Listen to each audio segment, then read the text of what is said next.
Everyone, मैं doctor Rohit Gupta. आज का video specially homeopathic student aspirants के लिए है जो होम्योपैथी में इस ड्रीम के साथ आते हैं कि वे बहुत अच्छा फ्यूचर बनाएंगे, लेकिन मोस्ट ऑफ द केसेज में ये नहीं हो पाता है। 90% से ज़्यादा केसेज में ऐसा नहीं होता है और ये प्रैक्टिकली ट्रू है कि सिर्फ 10% ही लोग लास्ट में प्रैक्टिस में रहते हैं। उनमें से 5% बेटर करते हैं और 1% ही बहुत मच बेटर करते हैं। अगर बेटर फ्यूचर, अच्छा फ्यूचर चाहिए तो उसके लिए हम गलतियां कम करें। ना करना तो पॉसिबल नहीं है, लेकिन कम करें। लेकिन ये कम करना हो नहीं पाता है क्योंकि ज़्यादातर जो सक्सेसफुल लोग इसमें हुए हैं, प्रोफेशन में आगे बढ़े हैं, वो कभी भी अपनी पास्ट मिस्टेक्स के बारे में बात नहीं करते। और यही सबसे बड़ी वजह है कि जब तक आप बात नहीं करोगे, आप गाइड नहीं करोगे आगे की जनरेशन को, वो कैसे जानेंगे कि हमको क्या नहीं करना, और वही गलती वो रिपीट करेंगे। और होम्योपैथी में ये जनरेशन बाई जनरेशन चला आ रहा है और यही वजह है कि होम्योपैथी प्रैक्टिस बहुत ही कम लोगों की अच्छी है। जो मैंने बताया ना 10%, उसमें भी 5%, तो वो यही वजह है। तो आज मैं इन्हीं चीज़ों पे डिस्कस करूँगा और अपने प्रोफेशनल लाइफ की वो 3 जो बिग मिस्टेक है मेरी, उनके बारे में भी मैं आपको बताऊँगा। तो शुरू करते हैं। पहली मेरी सबसे बड़ी गलती थी एमडी करना।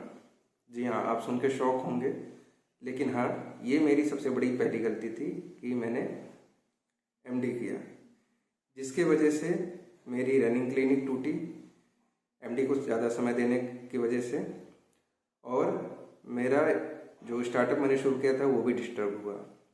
लेकिन खैर वो उतना उस समय डिस्टर्ब नहीं हुआ था, लेकिन फिर भी प्रभावित हुआ था काफ़ी। लेकिन इससे मेरी एक अच्छी रनिंग क्लिनिक टूट गई क्योंकि 3 साल आपको एमडी में देने होते हैं। तो ये 2 मेरे नुकसान हुए एमडी में आने के बाद। लेकिन प्रैक्टिकली बताऊं, ये मैं इसलिए कह रहा हूँ क्योंकि एमडी से मैंने कुछ नहीं सीखा। वो सिर्फ मेरे लिए कागज़ का टुकड़ा है और कुछ नहीं। जो कुछ मैंने सीखा वो मैंने सेल्फ एजुकेशन से सीखा, अपने सेल्फ ग्रोथ से सीखा, कॉलेज से कुछ नहीं सीखा। और ये बिटर ट्रुथ है। ये तो मैं एमडी की बात कर रहा हूँ, बहुत जगह तो बीएचएमएस में भी यही हो रहा है। और यही आपके फ्यूचर को डिसाइड करता है। क्योंकि मुझे नहीं पता था कि ऐसी चीज़ें आगे मुझे फेस करनी पड़ेंगी, जो मैं अभी आपको एक सीक्वेंस में चीज़ों को बताऊंगा कि कैसे ये सारी गलतियां मुझे बाद में रियलाइज हुई।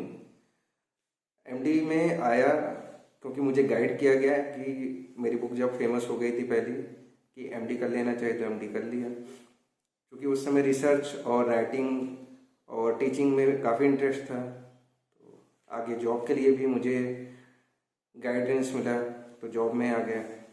जॉब में आना मेरी दूसरी सबसे बड़ी गलती थी होम्योपैथिक कॉलेज में, क्योंकि पहले मुझे कभी ये नहीं पता था कि कितनी पेमेंट होती है, ठीक है, कॉलेजेस में, और क्या पे स्केल होती, कैसा वर्क कल्चर होता है, कैसा एनवायरनमेंट होता है। दोनों ही खराब है, पेमेंट भी और वर्क कल्चर भी टॉक्सिक है। जो मुझे बाद में रियलाइज हुआ, तो फिर मैंने क्विट करने का डिसीजन लिया। लेकिन इस डिसीजन को लेते लेते मेरा जो स्टार्टअप का बचा कुचा पार्ट था वो काफ़ी डिस्टर्ब हो चुका था। क्लिनिकल स्किल वहाँ तो ख़राब हो ही रही थी, लेकिन स्टार्टअप काफ़ी हद तक डिस्टर्ब हो गया मेरा। और तीसरी सबसे बड़ी गलती, अपनी रनिंग क्लिनिक को बार बार तोड़ा मैंने। अभी आप सोचेंगे बार बार तोड़ा मैं कह रहा हूँ। जी हाँ, ये मैं करंट टाइम में अपनी 4th क्लिनिक कर रहा हूँ। 3 बार मैंने अपनी रनिंग क्लिनिक को तोड़ा है और अपना नुकसान खुद किया है, जो अब मुझे रियलाइज़ होता है। सबसे पहले बीएचएमएस के समय में मैंने अपनी क्लिनिक को काफ़ी इस्टेब्लिश कर दिया था बीएचएमएस कंप्लीट होते होते, और मेरे काफ़ी पेशेंट बन गए थे। मेरा महीने का खर्चा आराम से निकल जाता था। लेकिन वापस आना है, घर आना है, फैमिली के साथ रहना है। वो डिसीजन आज भी मुझे बहुत रिग्रेट फील होता है उस चीज़ को लेके। दूसरी बड़ी गलती फिर हुई, फिर मैं अपने घर आ गया फैजाबाद, जिसका नाम अयोध्या है अभी प्रेजेंट टाइम में। वहाँ पे एक मार्केट है, एक बेल्ट है डॉक्टर्स की पूरी लाइन से। सबसे लास्ट में छोटी सी मुझे क्लिनिक के लिए शॉप मिली थी। 1.5 साल के स्ट्रगल के बाद मैंने उसे चलाया, अच्छे से चलाया, अच्छे से चलने लगी थी। लेकिन कुछ ऐसे सरकमटेंसेस बने कि हमें सिटी चेंज करना पड़ा और दूसरी बार मेरी रनिंग लीग टूटी। फिर लखनऊ आए, 6 महीने ढूंढने के बाद एक शॉप मिली एवरेज एरिया में, लेकिन पहले मन से मैंने उस क्लिनिक को अच्छे से रन करा लिया क्योंकि तब तक बहुत एक्सपीरियंस बढ़ भी चुका था। क्लिनिक ठीक ठाक चल रही थी, सब कुछ सही था तब तक, जब तक मैं एमडी में नहीं आया। फिर 5 साल के बाद एमडी करने का ये डिसीजन, AIPGT क्रैक करना, एमडी की सीट लेना और फिर एमडी में जाना, और ये चीज़ें फिर यहाँ से इस सीक्वेंस में हुई कि एमडी करना, फिर जॉब करना, और इसकी वजह से बार बार क्लिनिक टूटना। तो ये 3 मेजर मिस्टेक्स हुए मेरे साथ। अब मैं एमडी करने से मना क्यों कर रहा हूँ? देखिए, जनरली हम लोग होम्योपैथी में इसी पर्पज़ के साथ आते हैं कि हमको अच्छी प्रैक्टिस करनी है, अच्छा डॉक्टर बनना है। लेकिन 90% से ज़्यादा लोग नहीं कर पाते हैं, और नहीं कर पाने की वजह यही है क्योंकि उनको उस तरह का एजुकेशन मिल ही नहीं रहा है जिस तरह की ज़रूरत है। और उसकी वजह है ना ओपीडी चल रही, ना आईपीडी चल रही है, ना कोई प्रैक्टिकल इन्वायरमेंट है, कोई क्लिनिकल इन्वायरमेंट है। तो फिर आप ऐसी जगह पे अपना टाइम वेस्ट क्यों करेंगे?